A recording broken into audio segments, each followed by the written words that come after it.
Bonjour, nous sommes le 22 septembre 2023, vendredi 22 septembre 2023, l'équinoxe, début de l'équinoxe d'automne.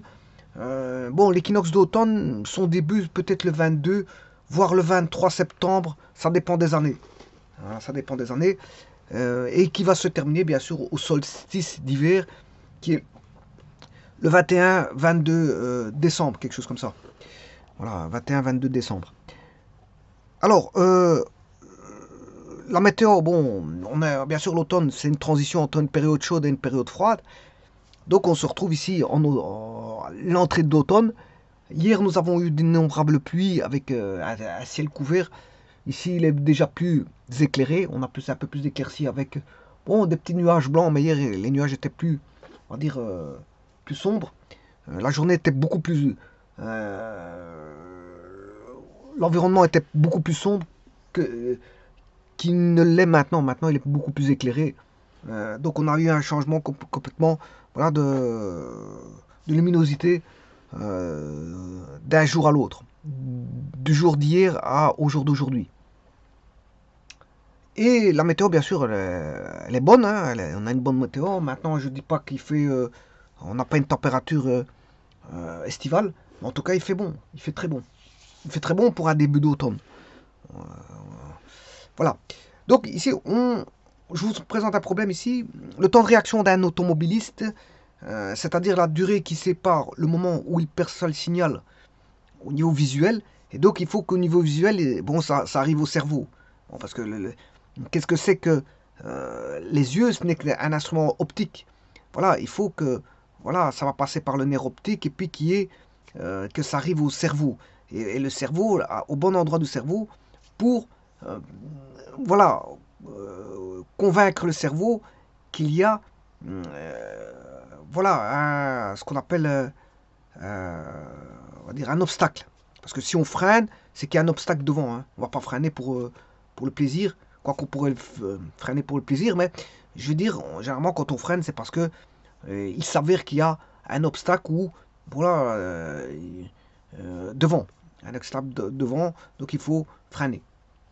Mais avant de freiner, parfois on roule à allure modérée, puis on se rend compte qu'il y a un obstacle. Et donc il faut agir pour freiner. Donc le temps de perception, donc au travers des yeux et le passage par le cerveau, le temps que le cerveau bon, prenne une décision et qu'il émette bien sûr au travers de ses influx nerveux euh, voilà, un ordre pour appuyer avec le pied sur la pédale, ben, tout ça, ça prend un temps. Ça prend un temps. Et le temps, bon, quand un mobile parcourt des espaces donnés, ben, le temps est important.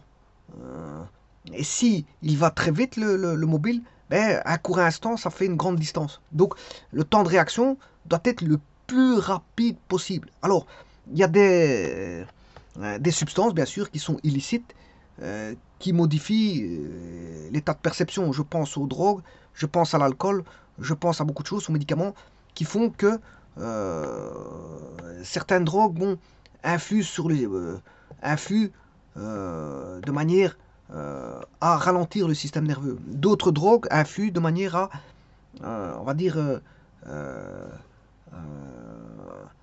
poussent à l'excitation. Certaines drogues poussent à l'excitation, certaines drogues poussent à, à l'état de, voilà, de, de calme. De calme, plutôt de calme. Donc, c'est-à-dire calme, c'est-à-dire que le cerveau est moins agité. Si le cerveau est moins agité, ben, si le frein, on va dire que le cerveau est en mode, on va dire, euh, partiellement en stand-by quand il y a l'effet des drogues et de l'alcool. Et notamment, plus la concentration d'alcool est forte dans le sang et plus voilà, la personne est dans un état euh, de faible réaction.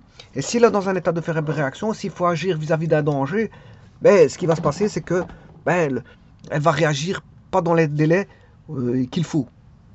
Alors, ici, par exemple, si je prends l'exercice ici, le temps de réaction d'un automobiliste, c'est-à-dire la durée qui sépare le moment où il perçoit le signal et qu'il appuie sur sa pédale, et le moment où il freine, est de 0,7 secondes. Donc, il a pris 0,7 secondes, ça fait 7 dixièmes de seconde pour réagir, pour que le cerveau réagisse par rapport à ce qu'il a vu et ce qu'il émet comme signal. Donc il perçoit un signal et il émet un signal.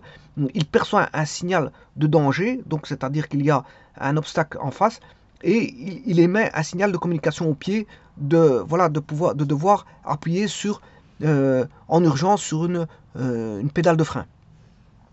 Donc bien sûr, il ne faut pas se tromper de pédale parce qu'il y a 3 pédales.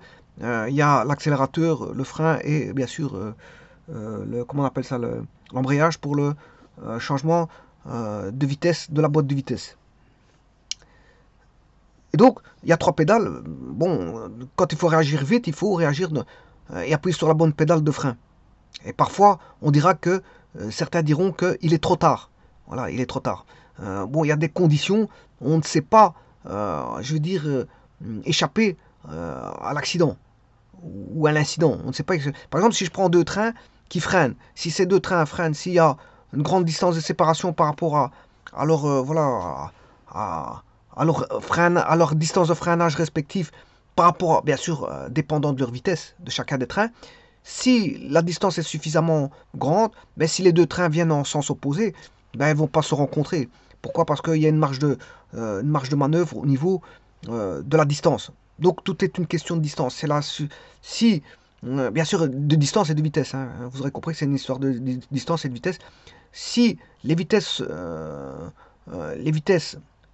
sont de l'ordre d'une certaine vitesse pour le train 1 et le train 2, qui sont dans des sens opposés sur une même voie, eh bien, qu'est-ce qui peut se passer? Ben, si il y en a un qui voit que l'autre train arrive en sens opposé et que l'autre le perçoit en même temps, s'ils perçoivent en même temps, parce qu'il faut il y a le temps de réaction, s'ils émettent un signal de freinage à un moment donné pour tous les deux en même temps, ben, si maintenant le premier train, en fonction de sa vitesse, prendra une distance de freinage pour le train 1 et l'autre aura une distance de freinage pour le train 2. Le tout, c'est que les 2 distances de freinage soient incorporées dans une grande distance.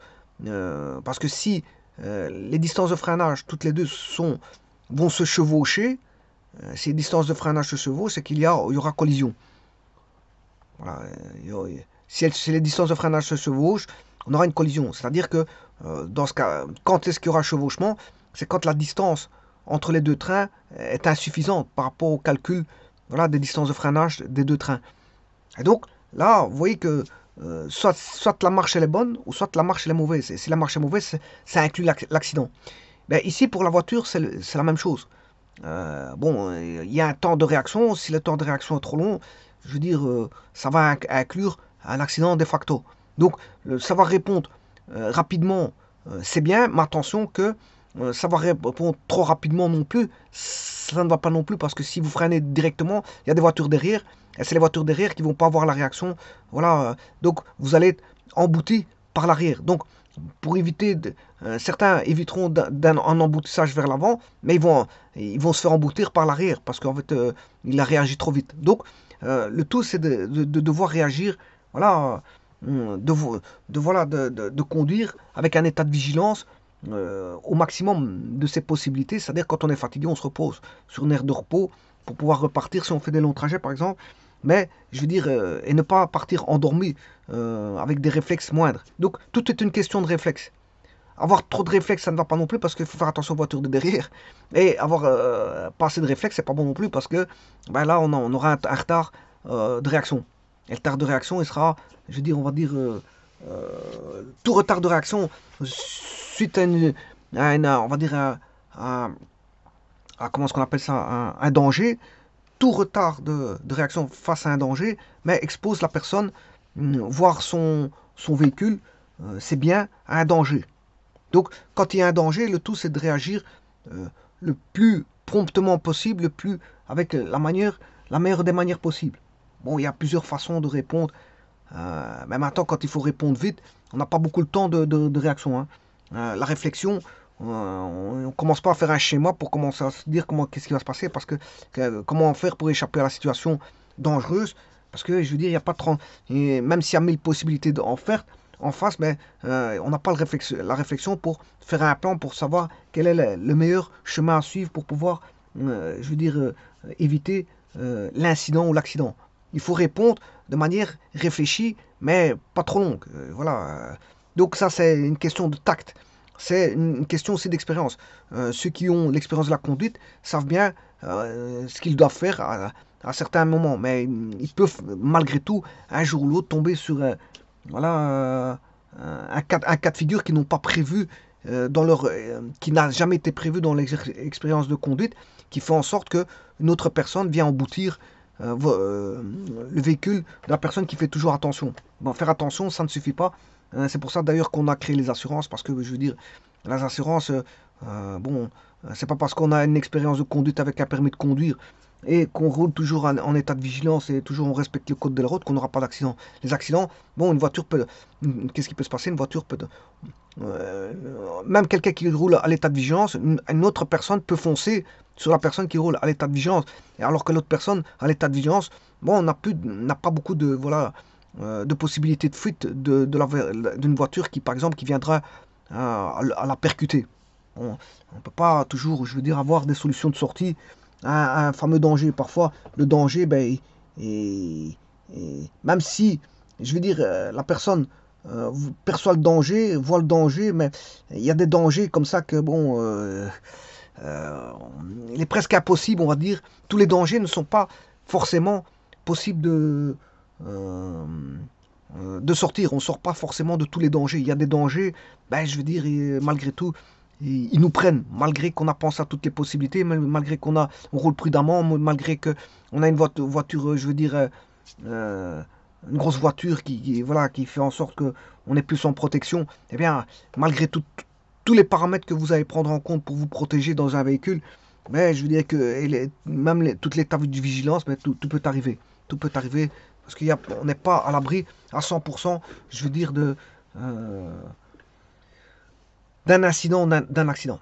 Voilà. Ceci étant dit, alors je rappelle qu'un accident peut provenir aussi d'un arrêt d'une voiture, d'un véhicule, voilà, brusque. Hein. Vous roulez en voiture, vous avez la boîte de vitesse qui tombe en panne tout d'un coup, elle se bloque, voilà, il y a une voiture qui arrive derrière, boum, c'est l'accident. Hein. Bon, il y a toutes sortes d'accidents qui peuvent. Un pneu crevé, bon, si la voiture roule sur autoroute à 120 km/h, un pneu crevé ben, c'est vite la perte avec toutes les voitures qui circulent autour. À droite, peut-être si c'est une 3 bandes, à gauche, à droite.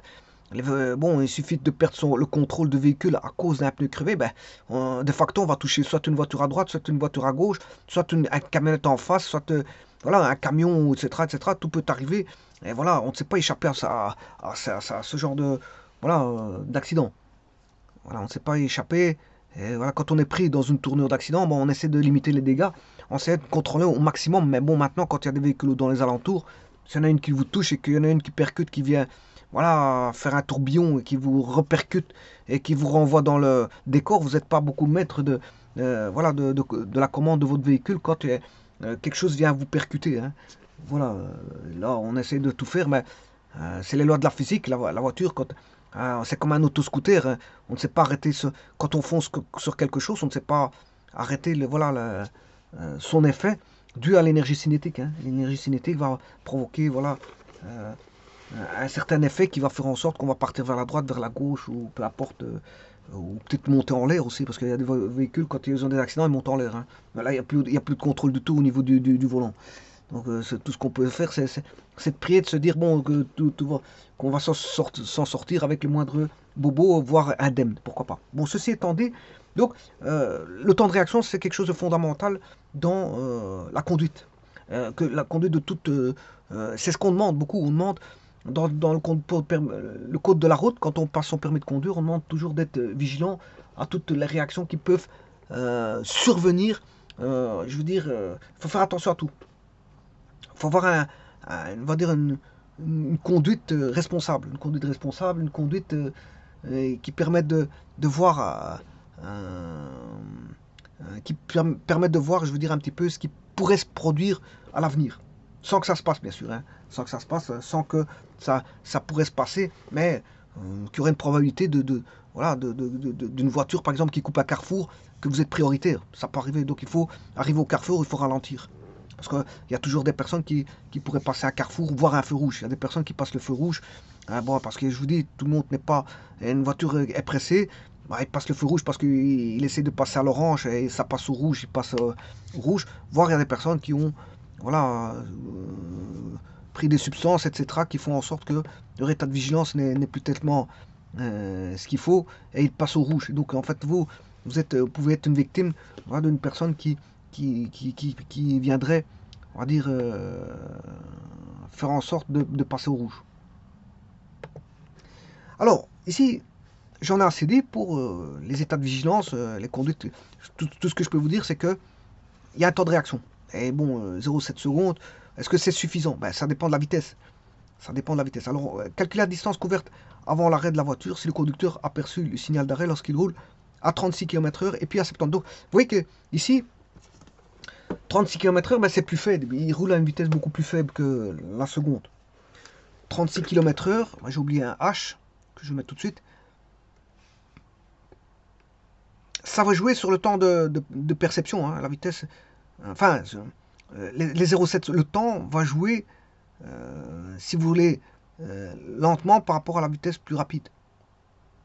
Eh bien, c'est ce que je vais faire comme calcul. Calculer la distance couverte avant l'arrêt de la voiture si le conducteur a perçu le signal d'arrêt lorsqu'il roule à 36. Ah, alors, la décélération. Alors, accélération, ça s'écrit avec 2C et décélération, c'est 1C. Décélération de 4,5. Donc, c'est une bonne décélération. Bon, on va pas dire qu'elle est tellement grande, mais c'est déjà une très bonne décélération. Bon, on n'a pas l'accélération, enfin, on n'a pas la décélération d'un système de freinage par d'un maison, par exemple. À la maison, le système de décélération pour un maison doit être très grand, immense. C'est de l'ordre de 10 exposant 14 au niveau de la décélération.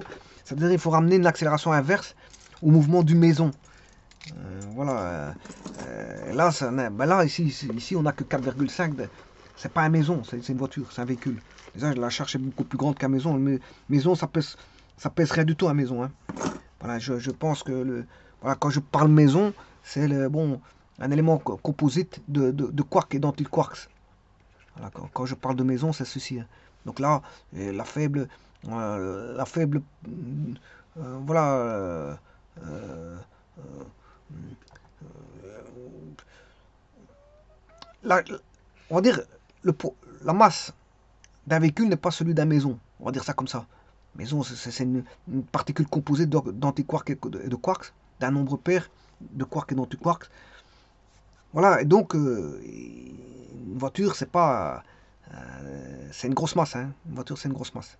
Donc, les accélérations, c'est pas celui d'une petite masse. Donc, ici, 4,5, on va dire que c'est bon. Ça décélère avec 4,5 mètres par seconde carré. Pourquoi pas? C'est le système de freinage qui fait ça, le système de freinage par frottement. C'est un système de freinage par frottement. Les véhicules de voiture, c'est soit des patins, soit des patins de frein ou des. Comment on appelle ça? Des rubans. Des rubans. Donc c'est un système de freinage par frottement. On crée un frottement pour pouvoir freiner. Alors, si le frottement est pas bon, ben, vous aurez compris que la voiture va pas bien freiner. Si le frottement est magnifique, eh bien, la voiture va bien freiner. C'est surtout ça.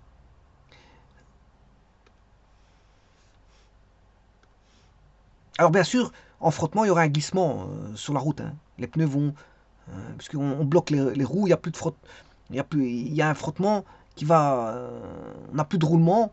La roue ne roule plus, mais il y a un glissement. Les roues vont glisser sur la route. Alors là, tout va dépendre de l'état de la route. S'il a plu, s'il a neigé, s'il a du verglas, si voilà, il fait un temps sec, etc. Tralali, tralala, et de l'état du béton, enfin du macadam, etc. Bon, ceci étant dit, donc il y a un véhicule. Là, c'est le véhicule.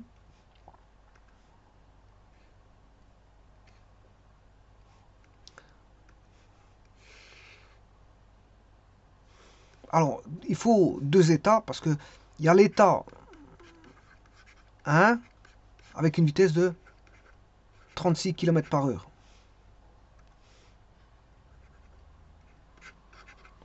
Alors, le véhicule 2,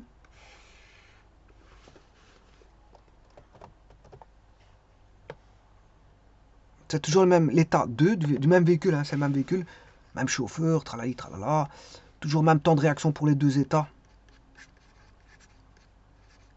Là, il roule une fois à 36, une fois à 72.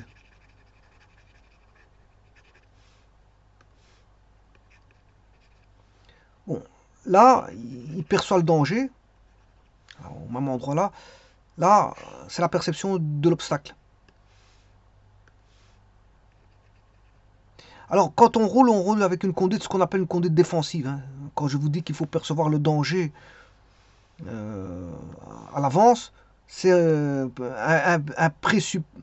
va dire un danger présupposé à l'avance. Il faut toujours présupposer un éventuel danger. Donc, c'est ce qu'on appelle une conduite en fonction des situations, bien sûr. Hein. C'est ce qu'on appelle avoir une conduite défensive. Hein. Si vous voyez, par exemple, une priorité de droite et que vous êtes vous êtes prioritaire sur le chemin, mais rien ne vous empêche de ralentir parce qu'il y a toujours quelqu'un qui peut brûler la priorité de droite. C'est ça que ça veut dire, en fonction de la situation, d'avoir une conduite défensive. Par exemple, si vous êtes à un feu rouge, ben, c'est pas parce que il fait vert que il faut avancer prudemment, parce qu'il y en a un qui peut couper le rouge de l'autre côté. C'est ça que je veux dire. C'est en fonction de la situation qu'il va avoir conduite dite défensive. Alors là, c'est la perception de l'obstacle. Donc là, on perçoit l'obstacle. Le temps de réaction va durer. Bon, c'est un petit temps de réaction. Je peux l'appeler delta. Je peux l'appeler delta t. Voilà, mais moi je vais l'appeler taux parce que c'est un tout petit temps. Taux qui vaut 0,7. Bon, oui, 0,7. Alors le temps de réaction est le même pour, pour la vitesse de 36 km/h ou 72. Une fois qu'on perçoit l'obstacle, ben, le temps de réaction dans le cerveau il est le même. Hein. Tout se passe dans le cerveau là. Voilà. Par contre, comme là, on a un taux, ça c'est au niveau du temps, mais le fait d'avoir un taux donné, mais comme il roule à 76 km/h, il va se retrouver à une distance beaucoup plus petite que pour 72 km/h. La distance, avec un taux de 0,7, la distance sera beaucoup plus grande. Ici, taux de 0,7, la distance sera beaucoup plus petite parce qu'il roule moins vite. Voilà. Alors cette distance-là, elle est facile à calculer parce que c'est un MRU. C'est une distance calculée en MRU. Par contre, le freinage, ben là il y a tout un freinage, voilà, une distance de freinage, qui sera un MRUA. Alors la distance de freinage, bien sûr, comme il est à 72 km/h, ben, elle sera plus longue. Donc la distance de freinage, voilà. Et donc, ces deux distances-là concourent à avoir une distance totale.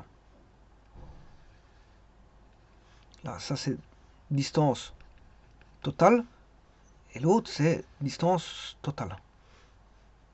Alors, y aura-t-il collision ou pas? Ben, ça dépend d'où est le... Si maintenant l'obstacle était ici, ben là il y a collision. Donc, si un chevauchement, je veux dire, les distances, ben oui, bien sûr qu'il y a collision. Il y a collision. Donc, si l'objet est ici, par exemple, là, il n'y a pas de collision. Là, c'est égal, donc il y a une collision. Dès le moment où c'est égal, ou de l'autre côté, ici, la zone là, ben, là, c'est collision. Si l'objet est dans la zone là, à partir d'ici, c'est une collision. Tout ce qui est à gauche de la fin de distance de freinage est une collision. Alors là, c'est pareil. Si l'obstacle est avant la zone de freinage, se trouve dans la zone de freinage, il y a collision. Donc, freiner, c'est bien, ben, ça n'exclut pas d'avoir un accident. Tout dépend de la distance où est l'obstacle. C'est comme je vous ai expliqué tout à l'heure avec les deux trains. Si les deux trains qui viennent en sens opposé avec des vitesses différentes freinent au même moment avec une certaine forme de décélération, avec une certaine décélération chacune, ben, ce qui va se passer, c'est que bon, s'il y a suffisamment de distance entre les deux trains et que leur distance de frein de marche ne vienne pas en collision, c'est-à-dire en, comment est-ce qu'on appelle ça, en chevauchement, ben, il n'y aura pas il y aura pas de collision. Il n'y aura pas de collision. Ici, c'est le même. Si l'obstacle est, je veux dire, est en dehors de la zone de freinage, eh bien, il n'y aura pas de collision. Ben, si maintenant l'obstacle est dans la zone de freinage, là, il y a une collision. Maintenant, on peut échapper via le système de direction. Hein. Vous tournez le volant, on peut, en faisant attention qu'il n'y ait pas, en tournant le volant, bien sûr qu'il n'y a pas un obstacle sur les à côté, parce que là, ça peut devenir encore un carambolage, ce qu'on appelle un carambolage. Bon, ceci étant dit, bon, on va calculer tout ça. Donc, il y a un MRU et un MRU. Alors, je vais mettre les lois. Alors, je vais jouer avec une loi générale, et puis je vais rentrer les données par après. C'est-à-dire que je vais mettre la loi de l'espace et la loi de la vitesse. Sachant qu'on a une accélération, bien sûr, je prends un axe, hein, il faut toujours un axe dans les systèmes, parce que les équations sont données en fonction d'un axe. Et donc, l'axe, bien sûr, je vais le prendre comme ceci, hein, dans le sens du mouvement, pour éviter des signes. Voilà, des signes, trop de signes négatifs.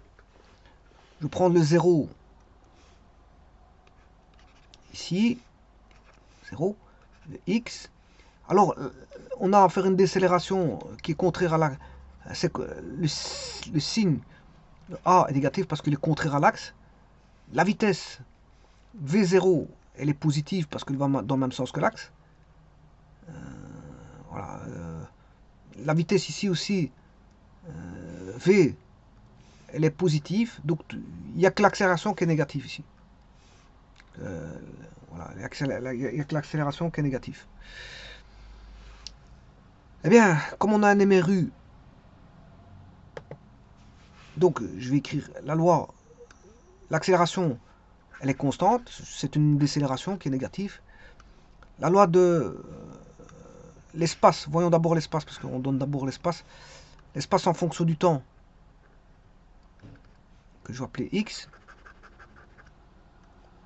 X égale x0 plus v0t plus at carré sur 2.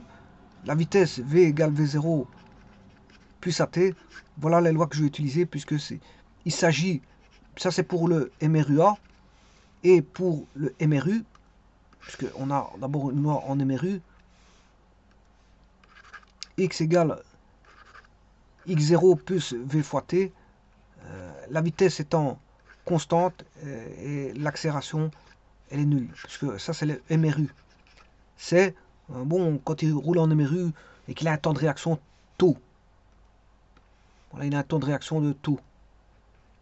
Là, il est en MRU, là. Et puis après, il est en MRUA, dans la distance de freinage, parce qu'il décélère. Eh bien, je vais d'abord faire le MRU. Bon, donc ce qui m'intéresse, c'est la distance de freinage. Donc la distance totale est composée d'un MRU plus un MRUA. Le MRU, ben, c'est... bon, si je commence en 0, je commence au niveau 0, là. Le 0, il est ici. Ah, le 0, c'est le même axe. Hein. Je mets un seul axe pour les deux états. Bien, on aura le x0 qui vaut 0. La vitesse, elle est connue. Hein. Il y en a, il fait 36 km/h. Si je divise par 3,6, ça fait 10 mètres par seconde. Voilà. Donc, ce sera V fois le temps, c'est le taux le temps taux de réaction. Plus, là, en MRUA, la distance, bon,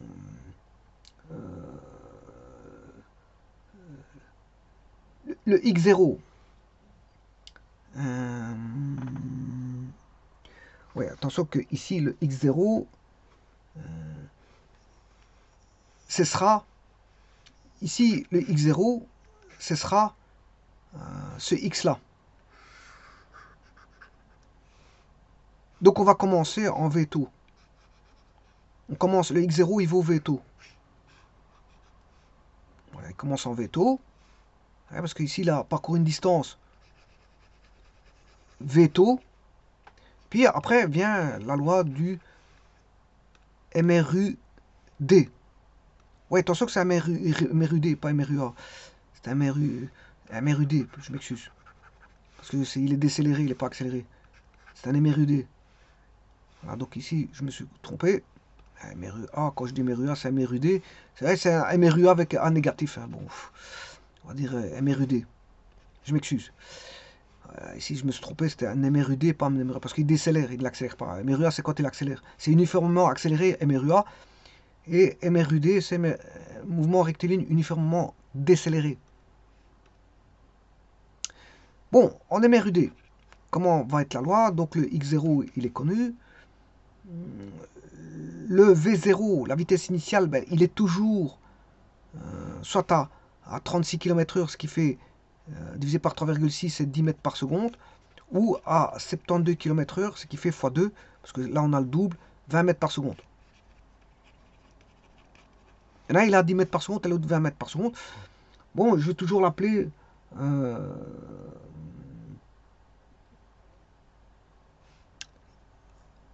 alors, en MRUD, la vitesse finale, elle vaudra 0, parce qu'on a... Le but, c'est de freiner. Donc, on aura 0 est égal à V0. Alors, là, ici, on a une décélération. L'accélération, elle est négative. Je vais l'appeler moins AT. Voilà. Donc, le temps de décélération, ben, le temps de décélération, il va de là à ici. Hein. Voilà, temps de décélération, moins AT. Donc, V0 moins V0 égale moins AT. V0 égale AT. Donc, le T égale V0 sur A. Donc, le T, là, il est connu, c'est V0 sur A. Donc, j'écrirai que là, on a V0. Le T, je vais vous dire qu'il vaut V0 sur A moins, parce que on a une décélération, à V0 carré sur A carré. Alors, bien sûr, j'ai oublié le 1,5, que je vais mettre ici. Et donc, ça, c'est la distance totale.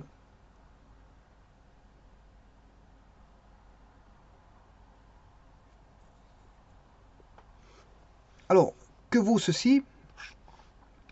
Alors, là, ça fait sur A.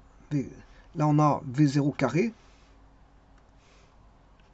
Donc, on a 1 moins 1,5, ce qui fait 1,5.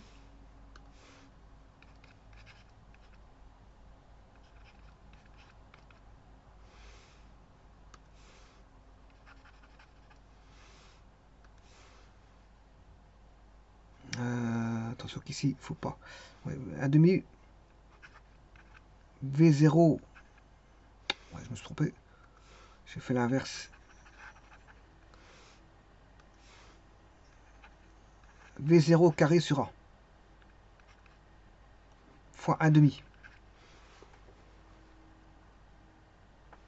Donc, la distance totale, ben c'est ça.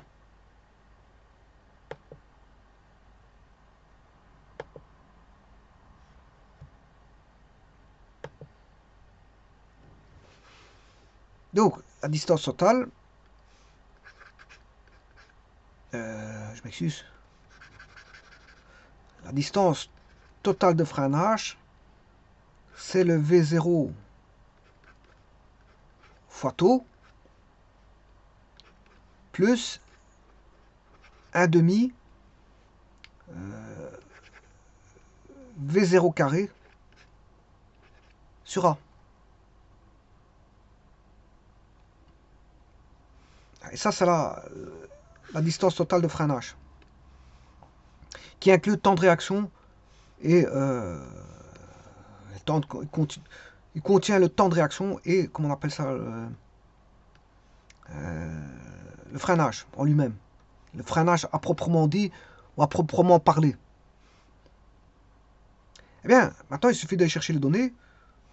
Quelle est la distance totale si, en situation 1, s'il est à 36 km/h.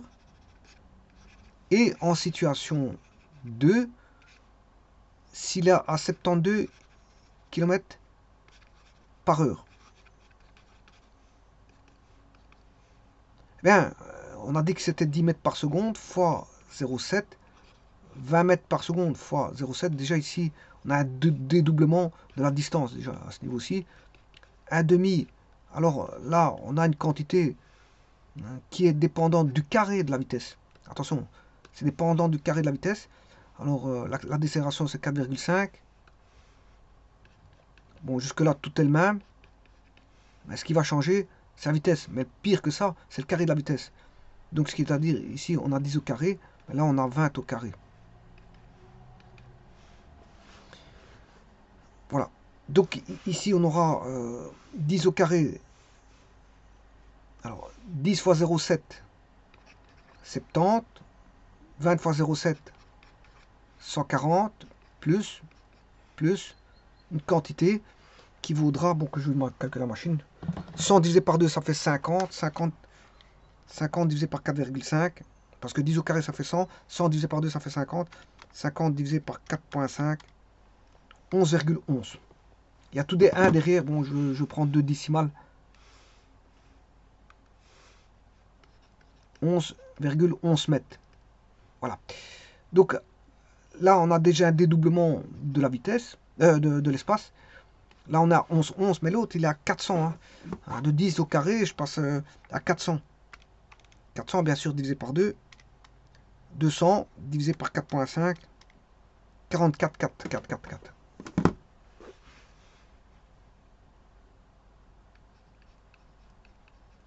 Et là, il est 4 fois plus grand. Donc là, il est 2 fois plus grand. Là, il est 4 fois plus grand.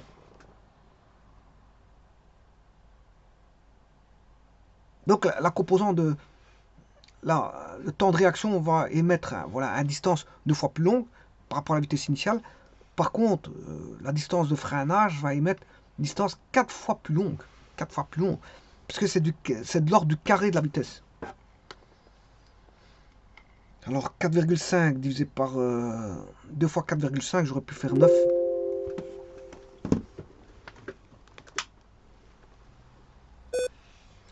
Voilà, et donc vous avez les distances, hein, 81,11 11 mètres. Et là, ça fait 188 mètres. 188,44 mètres. Bon, donc là, bien sûr, vous aurez compris qu'il y a 81 mètres. Ouais, tout dépend ici, il était donné avec 4,5 mètres par seconde au carré de décélération. Hein. Bon, tous les freins ne font pas 4,5 et bon, il y a des freins qui sont très bons. Ici, la décélération est donnée par le système de freinage. Hein. Donc le frottement. Le frottement, on freine, voilà, on crée des forces de frottement qui font en sorte qu'on a une décélération. Ben, je veux dire, d'un frein à l'autre, il y a des très bons systèmes de freinage. Hein. D'un frein à l'autre, il y a des systèmes de freinage qui sont moins performants que d'autres. Et donc, il y a des systèmes de freinage qui réagissent très bien au niveau et tout dépend aussi de l'état de la route. Hein. Tout dépend de l'état de la route et du frottement qu'il y a. C'est mauvais temps, bon temps, de la boue, tarmac, voilà, du tarmac, le type de tarmac, etc., etc. Donc ici, 188,44 mètres, ça fait presque 190 mètres. Hein. 190 mètres de freinage à 72 km/h. Et voilà. Maintenant, ce que je peux faire, c'est le faire pour sur autoroute. Supposons qu'on roule à 120.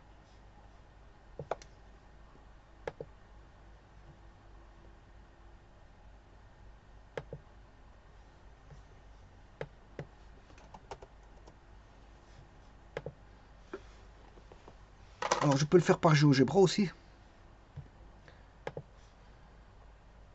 L'idéal c'est de faire un tableur, mais bon, je vais mettre la loi.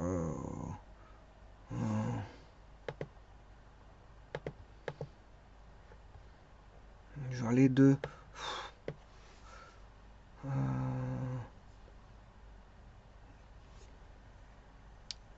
va aller de 50 km/h à 130.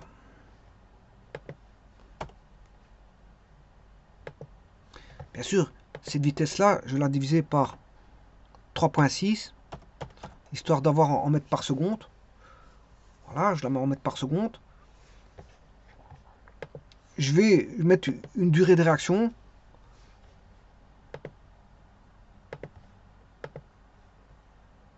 Bon, qui va aller de 0,2 à 0,9 à 1 seconde. On va mettre 0,2 à 1 seconde par incrément de 0,1. Voilà, ça c'est le temps de réaction. Donc je marquerai un champ texte. Là je vais mettre, c'est le, comment on appelle ça, la vitesse. Vitesse en kilomètres par heure. Ok. Temps de réaction.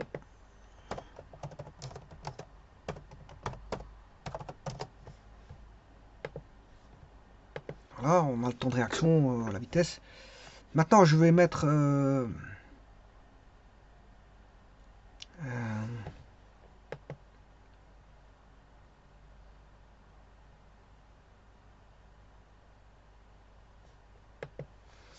on va mettre quoi?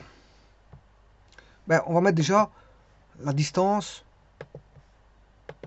La distance, il suffit de faire, bien sûr,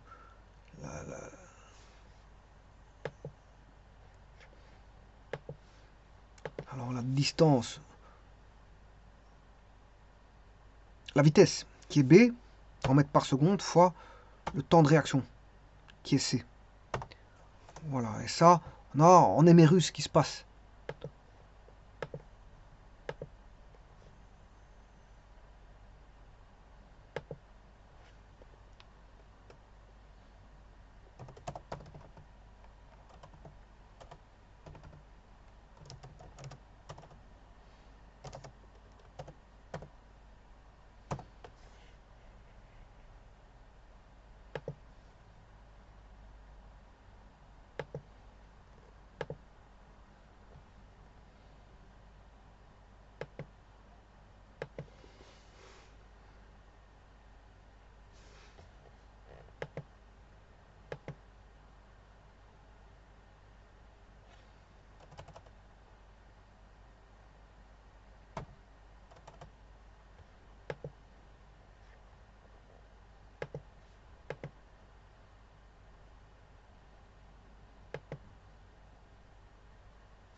Bon, ici, mon champ,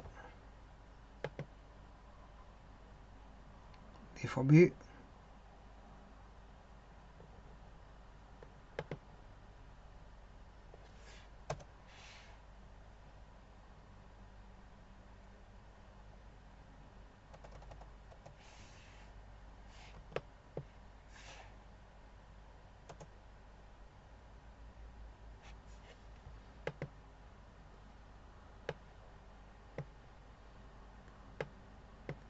Bon, enfin, je vais retirer ce champ là parce qu'en fait, voilà, je ferai une autre fois avec des champs. Parce qu'il ne veut pas indiquer la valeur. Ça, je regarderai plus tard. Bon, disons qu'ici, de toute façon, on le voit à droite.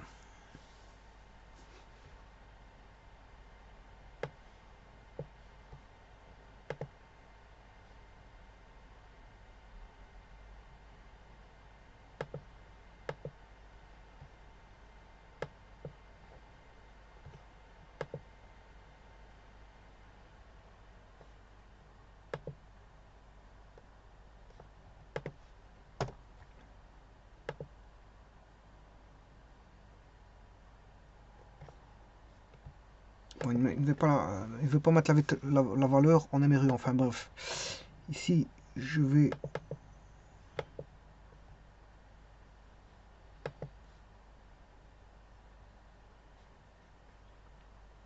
Donc 12,67 avec un état de vigilance. Je vais effacer ça.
Voilà, donc le D ici c'est 12,60, il fait 12,67 mètres.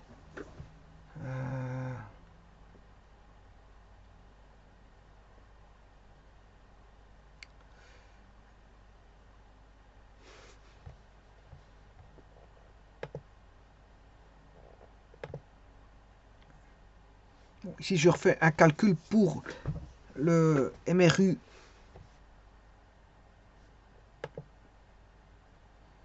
Un demi V0 carré sera.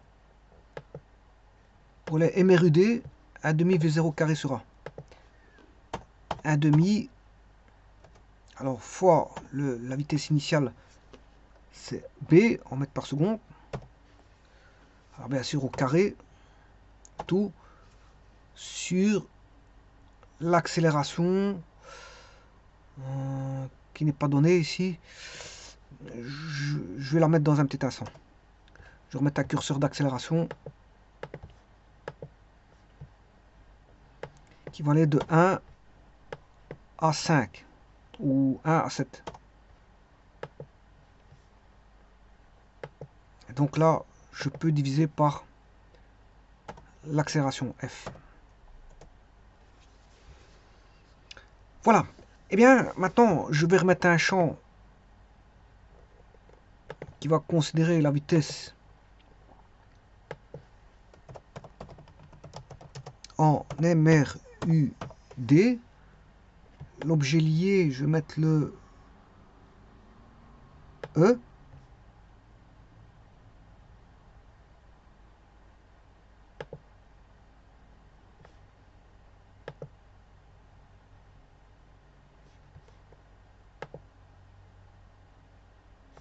Voilà. Et l'espace total.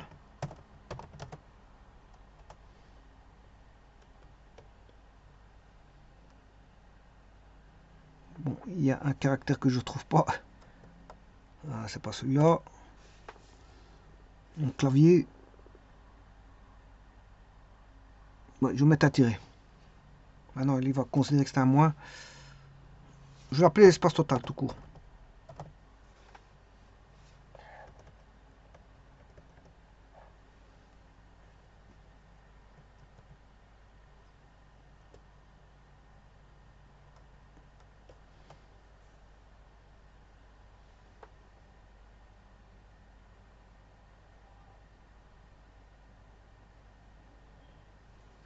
Non, espace total. Je vais l'appeler l'espace total qui est égal à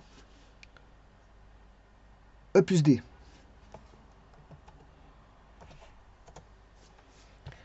Je vais rajouter un troisième champ.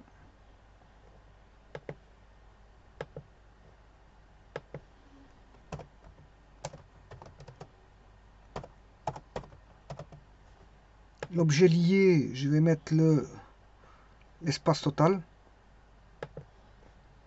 Et voilà.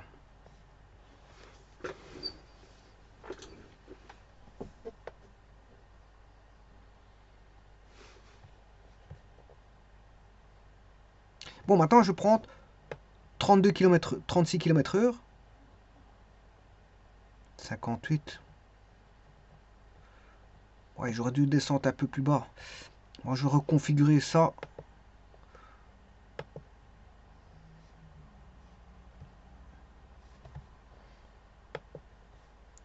On va commencer en 35 ou en 30 km/h. Voilà, je vais aller choisir 36 km. Voilà, 36 km. Delta T, le taux, temps de réaction 0,7. Vigilance normale 0,7. Hein. Voilà. Le freinage, il va faire 4,5. Une décélération de 4,5. Voilà. Bien sûr, j'ai oublié.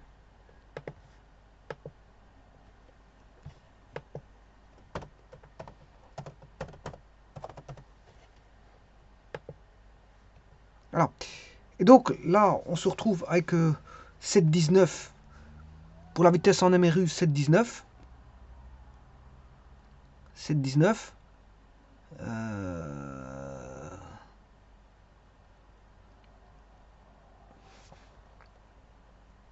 En MRUD, 11,74 et la distance totale 18,93.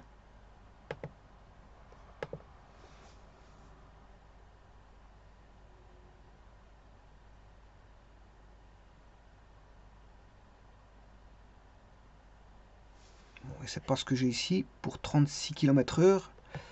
Il y a une petite erreur. Alors 36 km/h. Le 11.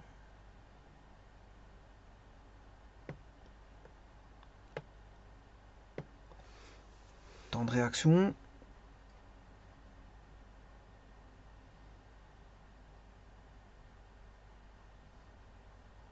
Ouais, 36. Je fais une vitesse de 37. Voilà, 36. Voilà, ça c'est bon. 11. 18, 11, ça c'est bon. 11, 11.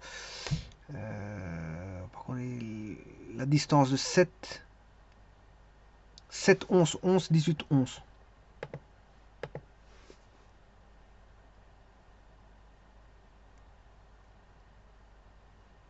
Attention qu'il y a encore un petit problème.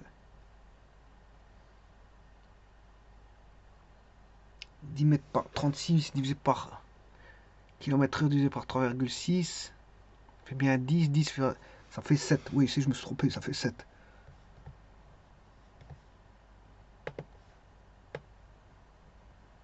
C'est pas 70. Je sais pas pourquoi 10 fois 0,7 c'est 7. Là ça fait 14. Donc ouais, donc en fait là, je me suis complètement gouré au niveau des valeurs.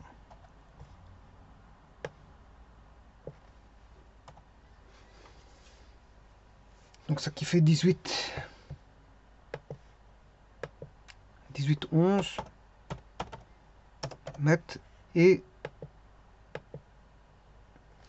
58, 44.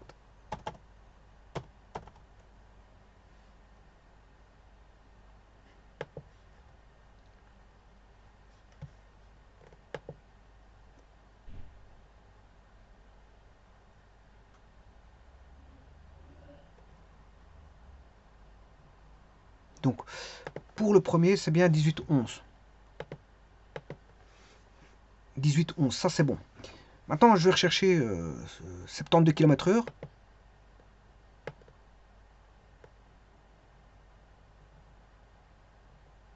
Voilà.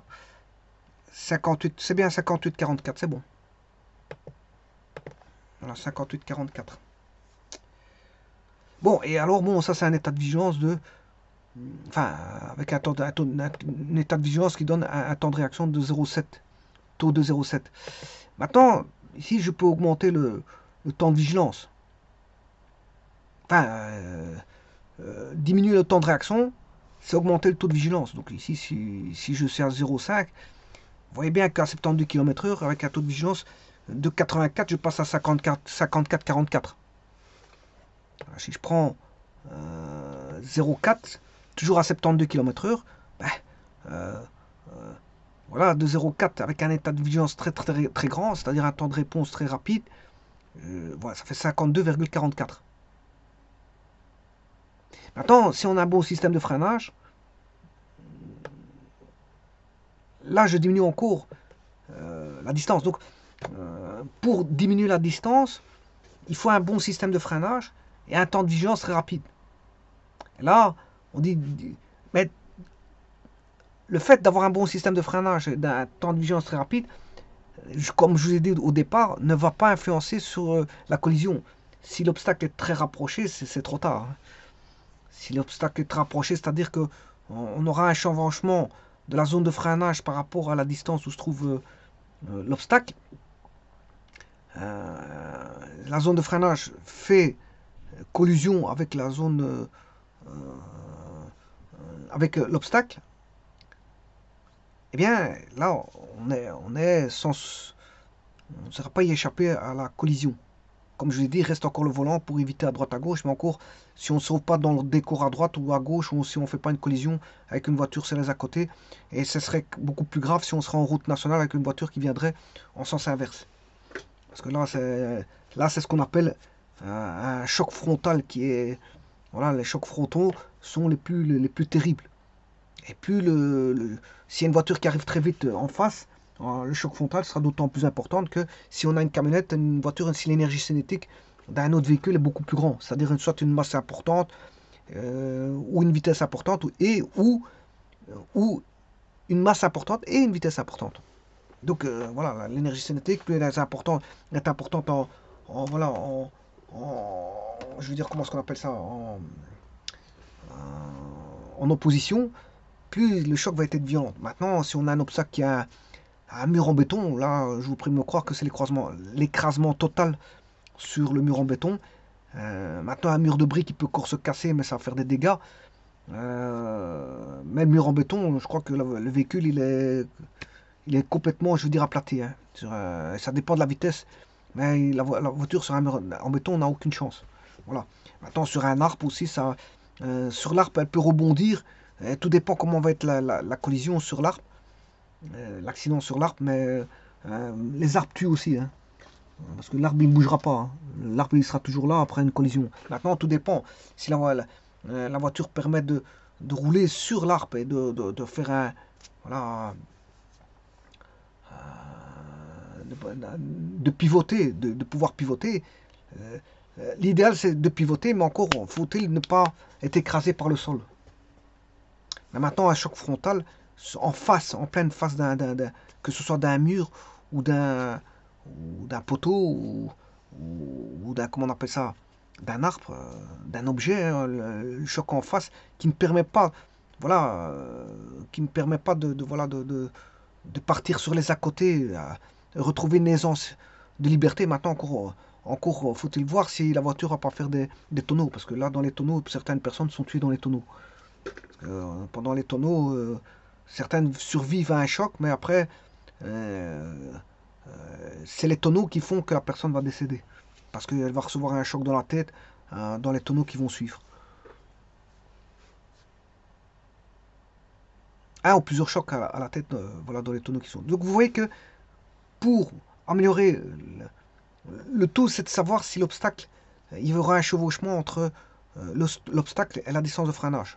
S'il y a un chevauchement, il y aura collision. Maintenant, on peut diminuer sa distance de freinage par, comme je vous ai dit, le temps de réaction. Temps de réaction. Alors quelqu'un qui est sous ou qui a pris des substances qui font en sorte que la personne est plus perte de son état de vigilance, eh bien là il faut augmenter la distance, enfin le temps de réaction. Le temps de réaction sera beaucoup plus long. Et vous voyez que dès le moment où le temps de réaction est beaucoup plus long, ben, la distance voilà, de freinage au total sera beaucoup plus grande. Là, on est à 56 mètres. L'espace total est à 56 mètres. En mettant C égale 0,8, toujours avec un bon système de freinage qui est une décélération de 5. Maintenant, si je mets une décélération en cours, un bon système de freinage, par exemple de 7, je diminue quand même avec un état de vigilance très mauvais, c'est-à-dire sous influence, eh bien, avec un bon système de freinage, on repasse à 44,57 mètres. Mais attention que entre 0,7 et 0,1, entre 0,7 et 0,8, il y a 0,1 dixième de temps de réaction. Hein. Donc ici, quelqu'un qui aurait, moi je mettrais par exemple 1, Une seconde, il aurait, bon, de 0,7, il a 3 dixièmes de réaction en retard. Donc là, voilà, sous influence de là, il est sous influence. Il répond pas bien. Il répond pas bien, il a une seconde de temps de réaction. Et donc là, je lui ai mis un bon système de freinage avec une décélération de 7. Et donc là, à 72 km/h, il va se retrouver à 48 mètres de 48 mètres voilà, de distance de freinage. Maintenant, sur autoroute, à 120 km/h, on va mettre 120, on va mettre 120 avec un 0,7 voilà, de temps de freinage. Et ici, on va mettre un mauvais système de freinage, 4,2, mais il faut 155 mètres. 155 mètres de freinage. Alors encore une fois, si j'augmente la décélération, l'effet de la décélération, donc avec un bon système de freinage, ça fait 112 mètres. 112 mètres, mais parce qu'on a 120 km/h. Maintenant, plus vous allez réduire la vitesse en km/h, et plus c'est normal que la distance va diminuer. Là, en roulant à 40 km/h, on a 18. Je lui ai mis c'est 18 mètres de freinage pour en roulant à 41 km/h. Bon, 18 mètres, ça va vite. Hein. Bon, ça va vite. Hein. Avec un véhicule, ça va vite. Hein. Si vous comptez quelques secondes et vous avez fait des. Voilà. 41 km/h, c'est 11 mètres 39 à la seconde. Hein. Et vous voyez, c'est le B. Le B, il est mis en mètres par seconde. 41 km/h, c'est 11,39 mètres par seconde. Donc, en une seconde, il a parcouru 11,39 mètres. 11,39 mètres. Donc ici, son freinage, il fait 18 mètres. Donc, on va dire, c'est comme si on était en Amérique, on fait un peu plus de une seconde 8, une seconde 9, quelque chose comme ça. En MRU. Une seconde 9. Presque 2 secondes. À 41 km/h. Voilà. Donc ici, je m'étais trompé, mais j'ai corrigé, parce que c'est vrai que je sais pas pourquoi j'ai mis 10 fois 0,7, c'est pas 7, 70, mais 7, ça faisait 7 et pas 70. Mais de toute façon, ça a été corrigé, vous avez les réponses ici, c'est pas un problème. Du moment que j'ai recorrigé, c'est le principal. Mais c'est vrai qu'au départ, c'était pas 70, parce que j'avais dit que c'était 81, mais après j'ai modifié. La distance est beaucoup plus petite. Je vous remercie.